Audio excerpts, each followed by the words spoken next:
అందరికీ నమస్కారం. Welcome to Bharati TV. TDP 2 లిస్టులు వచ్చాయి. సీనియర్స్ మాత్రం చాలా మందికి చోట్లేదు. అసలు సీనియర్స్ కి మిగిలిన లిస్ట్ లో పేరు ఉంటుందా లేదా అని చాలా మంది ఎక్కువ రోజుల నుంచి చూస్తున్నారు. ఈ రోజు మాత్రం టీడీపీ 3rd లిస్ట్ రిలీజ్ చేసింది.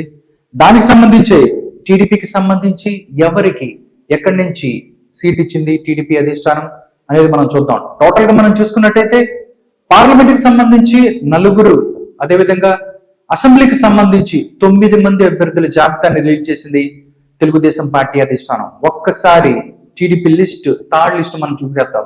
టీడీపీ అసెంబ్లీకి సంబంధించి ఒక జాబితాను రిలీజ్ చేసింది. 9 మంది అభ్యర్థుల జాబితా రిలీజ్ అయింది. దీనికి సంబంధించి మనం ఒకసారి చూద్దాం. మొట్టమొదటిగా మనం చూస్తే విజయనగరం పార్లమెంట్ పరిధిలో ఉన్నటువంటి చీపురుపల్లి సస్పెన్స్ వీడిపోయింది. మొన్నటి వరకు చీపురుపల్లి అనగానే గంటా శ్రీనివాసరావు గారు అక్కడికి వెళ్ళడా లేకపోతే భీమిలి నుంచే పోటీ చేస్తాడా, ఇలా చిన్న కన్ఫ్యూజ్ అయితే ఉంది. బట్ క్లారిటీ వచ్చేసింది. తెలుగుదేశం పార్టీకి సంబంధించి 3rd లిస్ట్ లో ఆ క్లారిటీ ఇచ్చేసారు వీళ్ళు. ఏదో ఒకసారి చూద్దాం. విజయనగరం పార్లమెంటు పరిధిలో ఉన్నటువంటి చీపురుపల్లి అసెంబ్లీ స్థానం నుంచి కళా వెంకట్రావు ఎవరైతే ఉన్నారో ఆయన ఇక్కడి నుంచి పోటీ చేయబోతున్నారు. కళా వెంకట్రావు సీట్ వచ్చేసింది. ఆయన టీడీపీ సీనియర్ నాయకుడు. చాలా రోజుల నుంచి హెచ్చర్ల నుంచి, అంటే శ్రీకాకుళం జిల్లాలోనే హెచ్చర్ల నుంచి పోటీ చేయబోతున్నారు. హెచ్చర్ల సీట్ కావాలి అని ఆయన అడిగారు. బట్ ఇక్కడ చూసినట్టయితే హెచ్చర్ల మనం చూస్తే అది బీజేపీకి పొత్తులో భాగంగా వెళ్ళింది. బట్ కళా వెంకట్రావుకు మాత్రం చీపురుపల్లి ఇక్కడ అకామిడేట్ చేశారు అనుకోవచ్చు. నిజంగా చూసుకున్నట్టయితే ఇక్కడ గంటా శ్రీనివాసరావు పోటీ చేస్తే ఇక్కడ ఫలితం తగ్గ ఫోర్ గా ఉండేది. బట్ ఇక్కడ కళా వెంకట్రావు ఇక్కడ వచ్చాడు. బట్ ఇప్పుడు పరిస్థితి ఏ విధంగా ఉంటుంది? ఎందుకంటే చీపురుపల్లి నుంచి బొత్స అక్కడ వైఎస్ఆర్ కాంగ్రెస్ పార్టీ నుంచి ఆయన పోటీ చేయబోతున్నారు. చూద్దాం. విజయనగరం పార్లమెంట్ పరిధిలో ఉన్నటువంటి చీపురుపల్లిలో కళా వెంకట్రావు వర్సెస్ బొత్స సత్యనారాయణ. చూద్దాం ఆ ఫైట్ ఎలా ఉండబోతుంది. నెక్స్ట్ చూసినట్టయితే విశాఖపట్నానికి సంబంధించి విశాఖపట్నం పార్లమెంట్ పరిధిలో ఉన్నటువంటి భీమిలి అసెంబ్లీ నియోజకవర్గం నుంచి గంటా శ్రీనివాసరావు ఎట్టకేలకు అనుకున్నది సాధించాడు అని చెప్పొచ్చు. నువ్వు చీపురుపల్లి వెళ్ళిపోసు అంటే చీపురుపల్లి కష్టం, భీమిలిలోనే ఉంటానన్నట్టుగా మాట్లాడారు ఆయన. అంటే భీమిలిలో ఆయన ఎక్కువ అక్కడ పరిచయాలు ఉన్నాయి, ఎప్పటి నుంచి అక్కడ ప్రజలందరికీ తెలుసు. బట్ చీపురుపల్లి అనగానే అక్కడ కొత్త ప్లేస్, మళ్ళీ అక్కడ అంతా కొత్తగా ఉంటది మేబీ అని అయ్యుండొచ్చు. అలాగా భీమిలి నుంచి గంటా శ్రీనివాసరావు, చీపురుపల్లి నుంచి కళా వెంకట్రావు తమ యొక్క అభ్యర్థిత్వాన్ని ఖరారు చేయించుకున్నారు. నెక్స్ట్ మనం చూసినట్టయితే పాడేరుకి సంబంధించి ఎస్టీ నియోజకవర్గం కిల్లు వెంకట రమేష్ నాయుడు ఇక్కడ తెలుగుదేశం పార్టీ నుంచి, అరకు పార్లమెంట్ పరిధిలో ఉన్న పాడేరు ఎస్టీ నియోజకవర్గం నుంచి కిల్లు వెంకట రమేష్ నాయుడు ఇక్కడ తెలుగుదేశం పార్టీ అభ్యర్థిగా పోటీ చేయబోతున్నారు. నెక్స్ట్ మనం చూసుకున్నట్టయితే ఒంగోలు పార్లమెంట్ పరిధిలో ఉన్న దర్శి నుంచి డాక్టర్ గొట్టిపాటి లక్ష్మి ఇక్కడి నుంచి పోటీ చేయబోతున్నారు.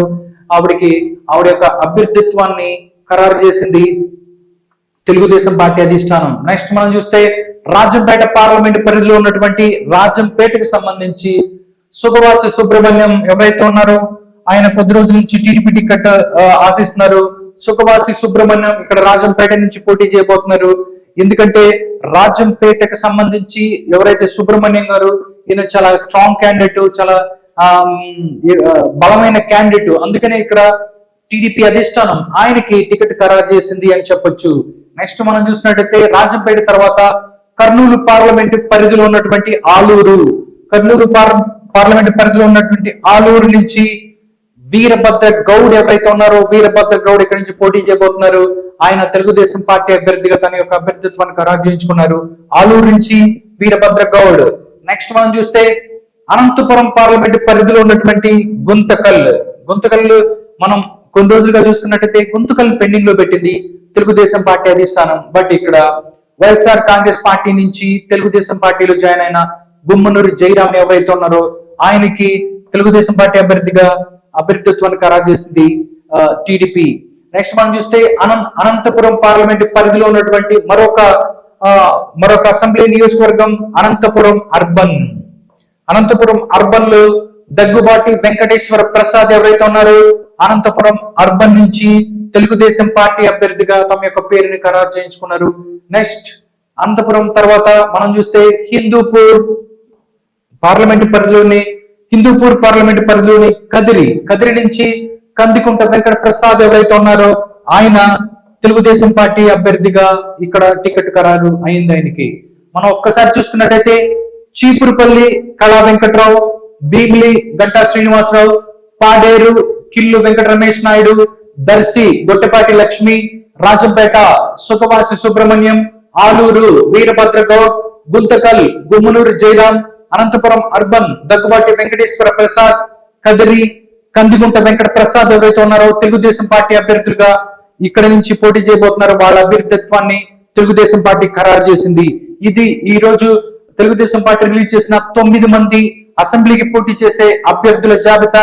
నెక్స్ట్ పార్లమెంట్ కి సంబంధించి కూడా 4 అభ్యర్థిత్వాన్ని ఖరారు చేసింది తెలుగుదేశం పార్టీ. ఒక్కసారి ఏ పార్లమెంట్ స్థానాలను తెలుగుదేశం పార్టీ ఖరారు చేసింది అనేది మనం ఒక్కసారి చూద్దాం.